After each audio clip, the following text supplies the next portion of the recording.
the film really is inspired by music and films of the past, and yet is very contemporary. Talk about what makes it a modern classic. The film or the film? Yeah, the film, modern classic. Well, it's very current. Everything about it is incredibly for now. We will look back at this time in our political history, for example, and see England at this time, and we're reflecting that. We're reflecting that with immigration and with Brexit and all of these things. So that's definitely a way of grounding it in a kind of contemporary setting. But also, I think that the characters, you've got, with Kate, who I play, she's a bit of an anti-heroine, and that's a relatively new concept, I think, for a Hollywood studio movie, which is what this is.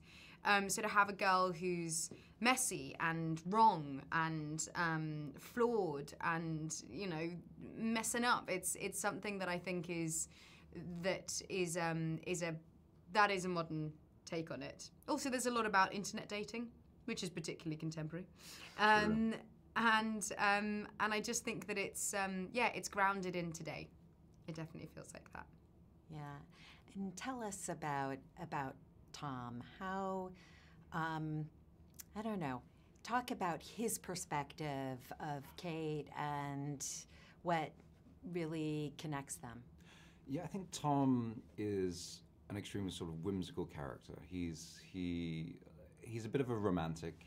I think he loves being kind of semi-stuck in the olden times where there wasn't technology, and you know, he's very present, and I think he sees that Kate is so sort of woefully kind of depressed in her life, and she's very stuck in the position of she doesn't really know what she wants going forward. So he tries to open up her eyes into something a little bit more kind of unique and kind of bring her to the present and appreciate what she has rather than what she wants or thinks that she wants. That's excellent. Talk about working with Paul. What is he like as a director, and what did he bring to the story? Paul's just a babe. Yeah. He's just the loveliest man. It's so important, I think, for actors to be able to feel comfortable on a set, and Paul does that in spades. He makes sure that you feel heard. He makes sure that you feel comfortable. He knows exactly what he wants, which is so refreshing for a director.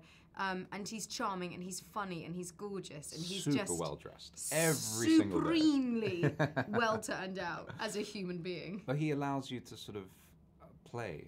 You know, we don't really do many rehearsals. We did a table read, just myself and Emilia, and on the day, he saves everything for when the camera's rolling, and so that magic naturally comes out, and then we sort of readjust and we find those perfect beats. You know, it's so funny. It doesn't feel cynical to me. There's something really just beautiful about it. Talk about, I don't know, kind of the gift of the film and what it brings out, even in a messy time and story. Yeah, well, I think the thing that makes the film beautiful is its relatability. And the only way that you can get that is by having a truthful depiction of humanity. And I feel like both Tom and Kate's family and all of the characters in our film are honest and real, and no one's perfect, and everyone's messy, and everyone's complicated. And I think that as a viewer, you're watching that and you're going, me too! I beat myself up for stuff all the time. I get stuff wrong all the time. I'm not perfect. And whilst it's nice sometimes to watch movies that you can aspire to and all of these things, this is grounded so much in truth that's where we see the beauty, because the beauty of life is in its frailty. The beauty of life is when things go wrong and how we overcome those things. The beauty can be found in the mistakes and the complications of being a messy human being. And that looks beautiful. That is truthfully beautiful. Whereas just polished perfection is kind of not, I think. It can, you know, that doesn't have the same feeling. And I think that across the board, that's what this film highlights and shows you. And so it should make you feel good and warm inside.